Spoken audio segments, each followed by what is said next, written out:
우리 하나님 아버지와 주 예수 그리스도로부터 오는 은혜와 평강이 여러분들과 함께 하시기를 바랍니다.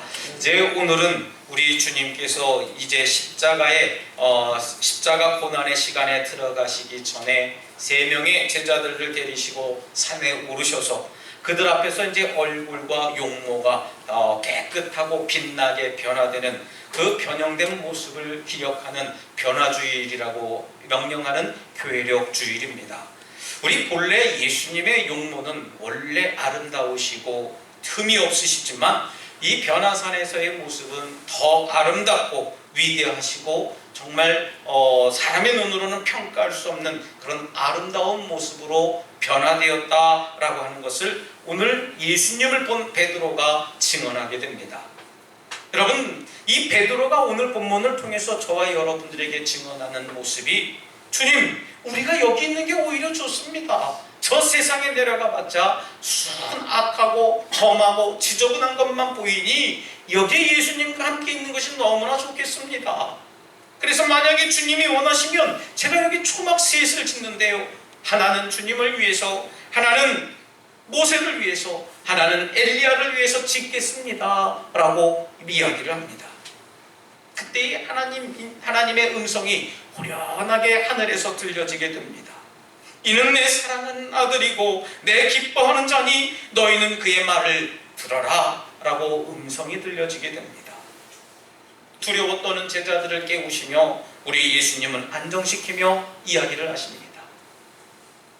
내 자신이 인자가 부활하기 전까지는 오늘 본 것을 그 누구에게도 이야기하지 말아라 했습니다. 여러분, 사람마다 다 제각기 마음이 있습니다. 사람은 변화되려고 합니다. 변화되고 싶어 해요. 나쁘게 변질되고 싶은 것이 아니라 변화되고 싶어 하는 것이 우리 사람의 마음이라고 생각합니다. 그런데 변화되는 것을 기대하고 바라면서도 하나도 노력하지 않는 모습이 우리 인간들 가운데 있기 때문에 문제라는 것이죠. 여러분, 변화되려면 우리의 생활 습관을 바꾸든지 태도를 바꾸든지 마음을 바꾸든지 해야 되는데, 변화되고 싶고 바뀌고 싶다 이야기하고 말은 하고 마음은 가지면서도 우리의 생활 태도는 전혀 바꾸지 않습니다. 오히려 환경을 탓합니다. 남을 탓하기도 해요. 그리고 더 고약한 태도가 있다면 저 사람이 바뀌면 좋겠습니다 하고 남을 지적하고 맙니다. 우리의 변화를 방해하고 있는 것이 있다면 우리의 습관과 고집이 아닐까 생각해 봐요. 그래서 내가 변화되기보다는 남이 변화되어 주기를 원하면서 살아가고 있습니다. 심지어 남들의 사소한 일까지 우리가 간섭해 가면서 네가 변하십시오, 당신이 바뀌어 주십시오, 나는 안 나도 안 변할 테니까 당신이 변화되십시오 하고 요청하고 있는 겁니다. 우리가 믿음으로 살아가는 이 세상에서 예수 그리스도를 믿고 변화되면서 살아가기를 원하는데, 오늘 본문을 바라보면서 저와 여러분들이 과연 무엇으로 어떻게 언제 변화되는지를 한번 은혜를 나눠보려고 합니다. 제일 먼저는 기도할 때 변화될 줄 믿습니다. 여러분, 기도하는 사람의 특징이 있다면 외형적인 특징과 내면적인 특징이 있다 말씀드릴 수 있어요. 언젠가도 여러분들에게 소개해드린 친구도 되고 우리 교회에 한번 오셔서 여성교 헌신예배 때 말씀을 증언해준 친구 목사님이 계신데, 그 친구는 늘 목이 쉬어 있어요. 전화를 하면 야, 임 목사 잘 있어? 그러면 나 잘 있어 이렇게 얘기를 해요. 그러니까 기도 많이 했구나? 그럼 난 맨날 기도해. 목소리가 늘 쉬어 있어요. 원래 그런 게 아니고요, 목소리 맑을 때는 굉장히 맑고 좋습니다. 그래서 제가 늘 가끔가다 흉내내면서 놀리기도 해요. 목을 이렇게 하면서 깨써서 나도 목 쉬었어 이렇게 얘기를 하면서 흉내를 내기도 해요. 목소리부터 할 수 있습니다. 그 사람이 기도하는 사람이라는 거예요. 물론 다 그렇지는 않습니다만은 특별히 목소리가 그렇게 쉰 사람을 기도 많이 하는 사람이라 일컬어요. 어디를 가도요, 무슨 음식점에 가서 주문을 해도 그분이 목사인 걸 알아요. 두 번째로는 얼굴이 변화됩니다. 기도하면 얼굴이 바뀌어져요. 얼굴이 환해지는 겁니다. 인상 쓰는 얼굴이 아니라 웃음의 얼굴로 바뀐다는 얘기입니다. 온화해지는 거예요. 남을 바라보면서 저 사람 나에게 언제 해코지했지, 내가 복수할 거야, 원수 갚을 날이 있겠지 하면서 이열치열하면서 치열하게 살아가는 것이 아니라 하나님께서 주시는 평안함을 얻고 살아가기 때문에 마음의 평강을 누리며 살아가는 겁니다. 다음에는 언행심사가 변화됩니다. 내 입술로 퍼져나오는 것이 축복과 말의 긍정의 소리가 나오는 거예요. 언제나 긍정적인 이야기를 합니다. 내 입가에서는 찬송이 끊어지지 않아요. 바로 내 삶의 모든 중심이 하나님이고 하나님께 우선순위를 두는 삶으로 바뀌어지고 변화된다는 겁니다. 무엇을 받아도요, 무엇을 해도 감사한 입술이 됩니다. 감사합니다, 고맙습니다 하는 것이 끊어지지가 않아요. 어떤 분들은 함께 있어도 늘 불평과 불만을 갖습니다. 두세 사람이 모이기 시작하면요, 남 험담하기에 참 급급하고 쉽습니다. 그러나 기도하는 사람은 언제나 감사해요. 누가 먹지 못할 것을 가져다 줘도요, 고맙습니다, 감사합니다 하고 외치는 사람들이 바로 기도하는 사람입니다. 두 번째로는 잠에서 깨어있을 때 저와 여러분들이 변화될 줄 믿습니다. 여러분, 우리는 육신의 잠이든 영적인 잠이든 늘 깨어있어야 됩니다. 잠에 취해 있으면 안 돼요. 오늘 이 자리에서도요, 저와 여러분들이 육신의 잠, 영적인 잠을 반드시 깨어져야 될 줄 믿습니다. 저는 이 잠에서 깨어 있어야 한다 할 때에 이 예화를 잘 사용합니다. 우리 10명의 처녀들이 있습니다. 10처녀의 비유를 통해서 우리가 알 수 있는 그것이 뭡니까? 지혜롭고 슬기로운 5명의 처녀는 기름 등불을 준비하면서 신랑이 올 때까지 잠도 깨며 정말 그 잠에 들지 않으려고 노력하면서 깨어 있었지만 어리석고 준비되어지지 못한 5명의 처녀는 신랑의 소리를 듣지 못할 정도로 잠자리에 들게 맙니다. 결국은 신랑을 맞이하지 못했기 때문에 어떻습니까? 그 행복한 잔치자리에 참여하지 못하는 꼴을 보게 됩니다. 이처럼 영적으로도 육적으로도 우리는 우리 삶에 있어서 잠은 그다지 못한 것으로 인식되어져요. 물론 우리가 피곤하고 곤고하고 어려움에 처해 있고 지치고 상해 있으면 우리 하나님께서 우리들에게 잠을 주시는 분도 되겠습니다만은 중요한 사실은 그 잠자는 시간에 주님께서는 늘 역사하고 계심을 우리가 믿어야 될 줄 믿습니다. 여러분, 잠에서 깨어나시길 바랍니다. 특히 영적인 잠에서 깨어나야 하나님의 잔치자리에 참여할 수 있다는 사실이에요. 우리가 영적인 잠에서 깨어날 때에 우리는 진정으로 거듭나고 변화되어서 이 세상을 변화시키는 믿음의 사람이 온전한 성도가 되어지시는 줄 믿으시길 바랍니다. 여러분, 세상 사람들 가운데에는 타성이라고 하는 말이 있습니다. 저 사람 타성에 젖었어. 저도요, 늘 경계하는 게 타성에 젖는 목사가 되지 말아야 되겠다는 그런 각오와 다짐을 갖고 살아갑니다. 타성이 뭡니까? 타성이라고 하는 것은 새로운 사물이나 어떤 자극적인 것이 생기면 처음에는 강력하게 인식하다가 시간이 지나면 점점 더 익숙해져서 무뎌진다는 얘기예요. 그러다 말겠지, 저러다 말겠지, 에휴 괜찮아질 거야 하는 것이 타성에 젖는 소리라고 하는 겁니다.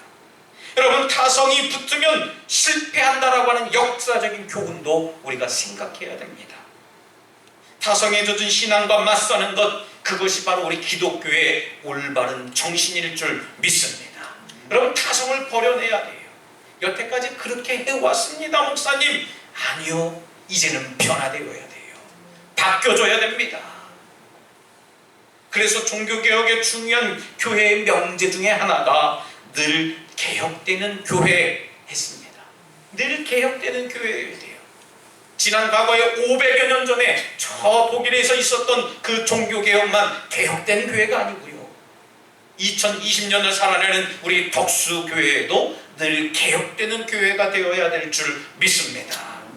그런데요, 많은 성도들이 그 부지부식간에 우리 자신의 신앙의 상태를 합리화하는 모습을 보게 돼요.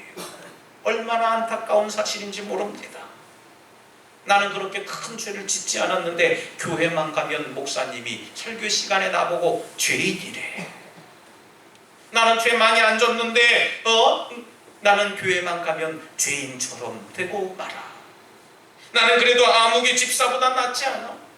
나는 그래도 누구 장로보다 더 나은데 뭘 왜 그러느냐. 나도 그들보다 더 잘하고 있는데, 그럭저럭 잘하고 있는데 왜 그러나. 그렇게 생각하는 분들이 있다는 겁니다. 또한 우리 교회는 그리 문제가 되지를 않아.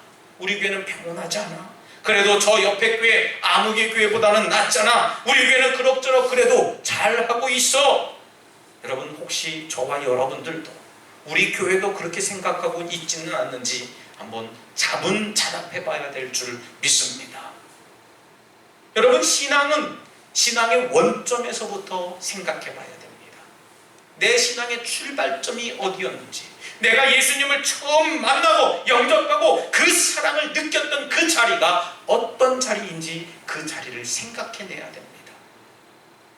예수님께서 우리더러 너 나 만났으니까 그냥 그럭저럭 세상에서 살아라. 여러분, 그렇게 살라고 우리들을 만나주셨을까요? 아니요. 우리 지지난 시간에도 계속해서 우리 산상수훈의 말씀을 들었지 않습니까? 너희는 세상의 소금처럼 살아라. 너희는 세상의 빛이 되어라. 우리들에게 말씀하시지 않았어요? 예수님은 그럭저럭 사신 분도 아니고 대충 하나님을 신뢰하면서 사신 분도 아니라는 사실을 성경을 보면 볼수록 깨닫게 됩니다.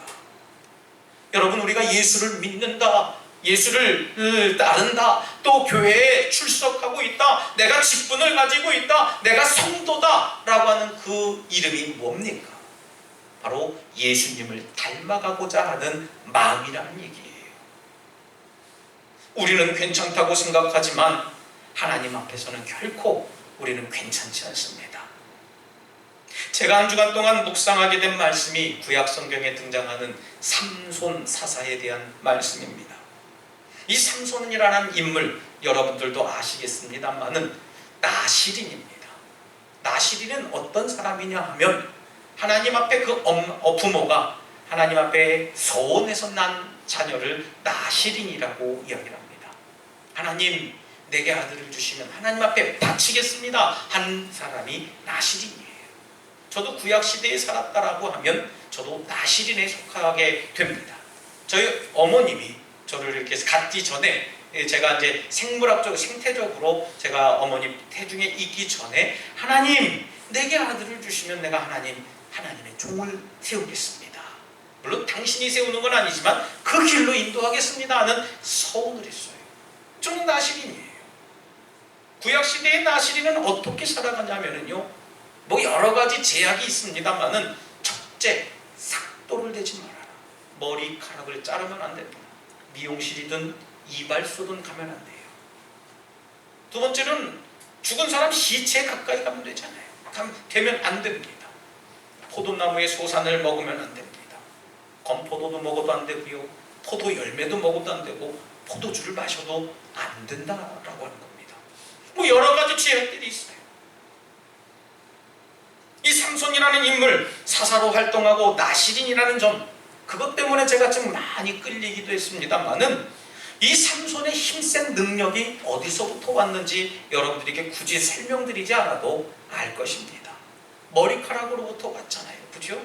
하나님이 거기에 지혜를 주신 겁니다. 근데 왜 하필 머리카락일까 생각해 봤습니다. 남들에게 좀 숨겨놓지, 남들처럼 아킬레스건처럼 저 발 뒤꿈치에 만들어 놔서 누구도 건드리지 못하게 만들어 놓지 왜 하필 머리카락일까?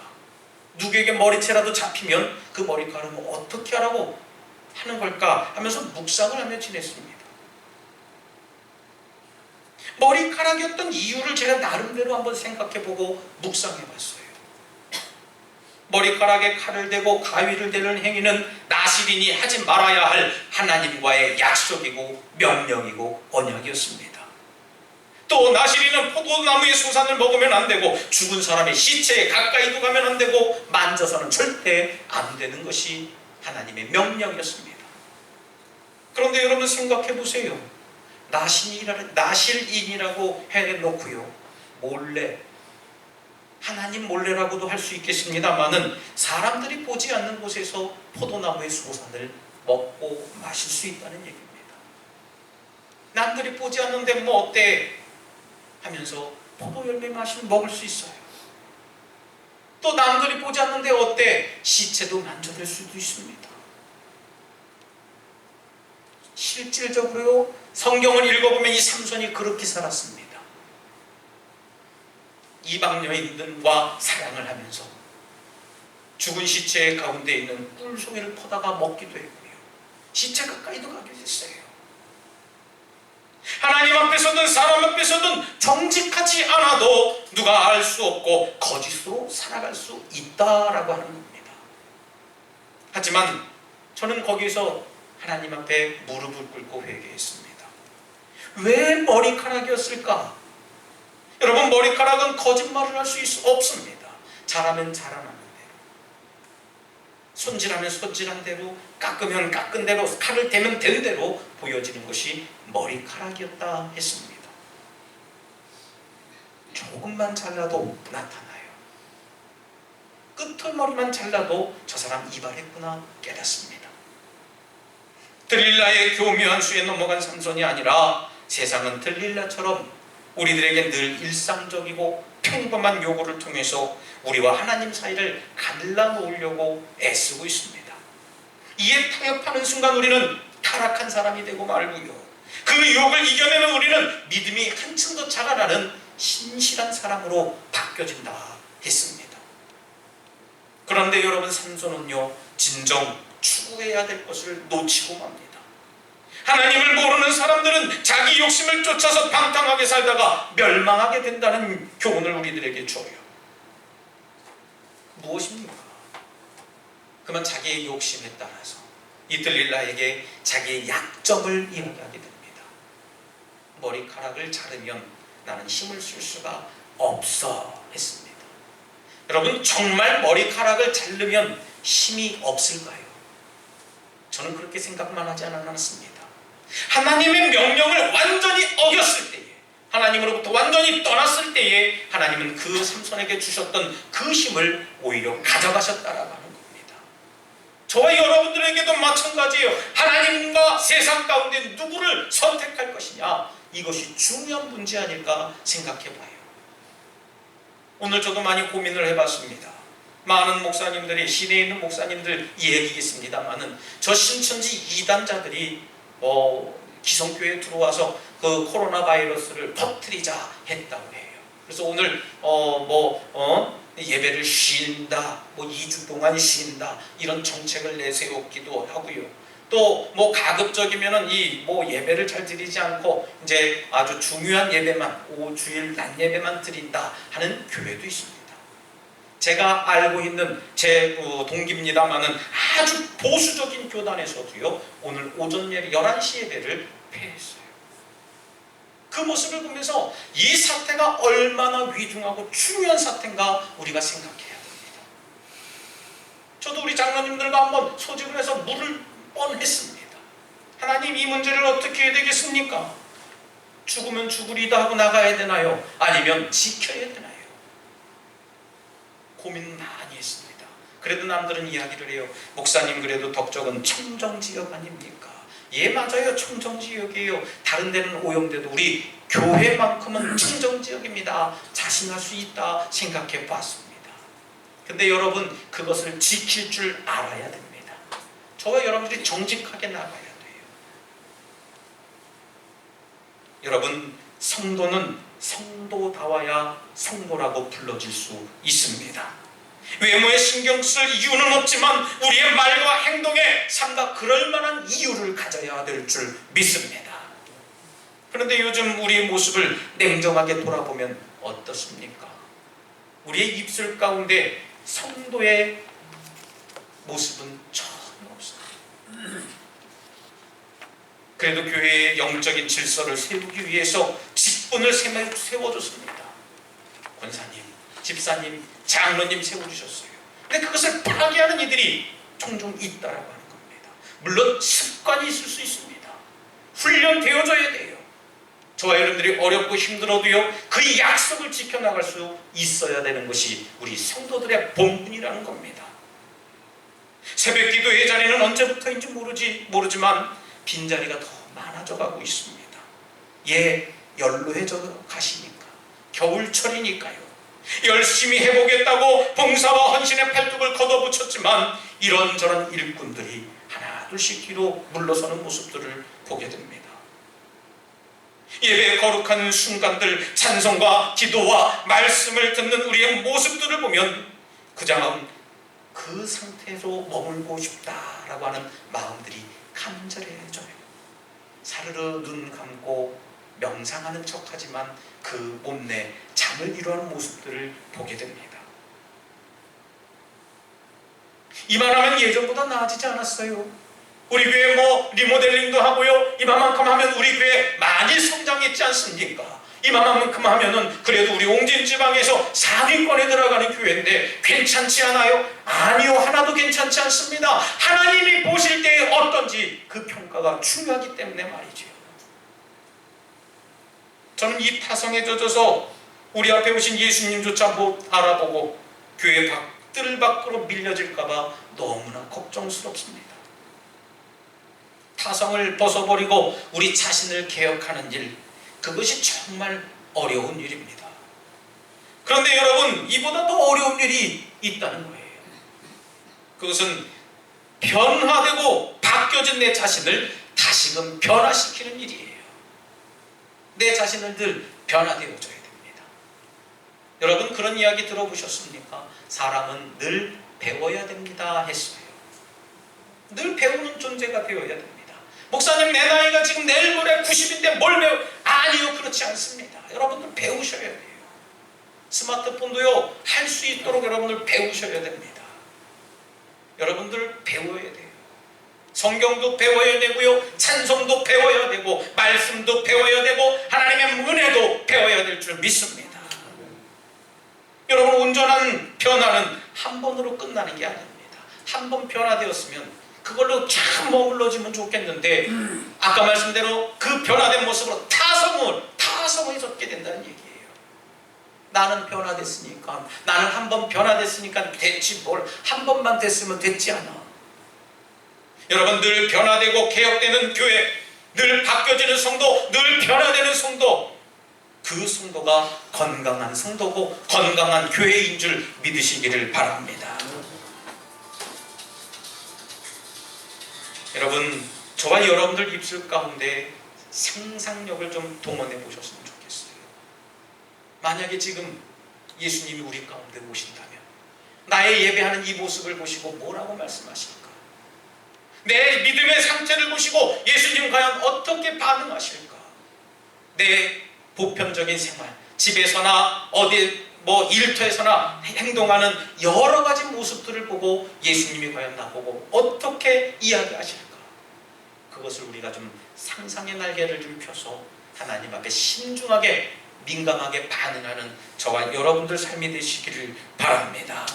그래서 하나님 마음에 합한 열매를 맺고 하나님과 늘 동행하는 형통한 복을 누리는 저와 여러분들, 우리 덕수 가족들 되시기를 다시 한번 주님의 이름으로 축원합니다. 이 시간 함께 결단의 기도를 드릴 때 하나님, 우리의 심령을 변화시켜 주시옵소서. 세부대로 변화시켜 주시고 우리의 인격을 변화시켜 주시옵소서라고 잠시 결단의 기도를 드리겠습니다. 할렐루야. 사랑과 은혜가 충만하신 하나님, 저희들을 변화시켜 주시옵소서. 하나님만 온전히 바라보는 믿음을 갖게 하여 주시옵시고 내 삶 가운데에, 내 행동 가운데, 내 말 가운데에, 내 생각 가운데에 모든 것이 하나님께 집중하는 그런 믿음으로 변화되게 하여 주실 줄 믿습니다. 주님, 나를 변화시켜 주시옵소서. 주님, 역사해 주시오. 주님 아버지 도와 주시옵소서. 하나님 감사합니다. 우리에게 향하신 그 사랑과 섭리에 더욱 감사를 드립니다. 이제 이번 주간부터 사순절이 시작이 되는데 주님의 고난길에 동참하게 하시고 사순절 기간에 더욱 하나님의 사랑을 알아가는 우리 덕수 가족들 되게 하여 주시옵소서. 저희들의 신앙과 인격을 변화시켜 주시사 하나님을 향한 거룩한 열정이 식어지지 않도록 저희들의 모든 삶을 주장하여 주시옵소서. 예수님 이름으로 기도드리옵나이다. 아멘.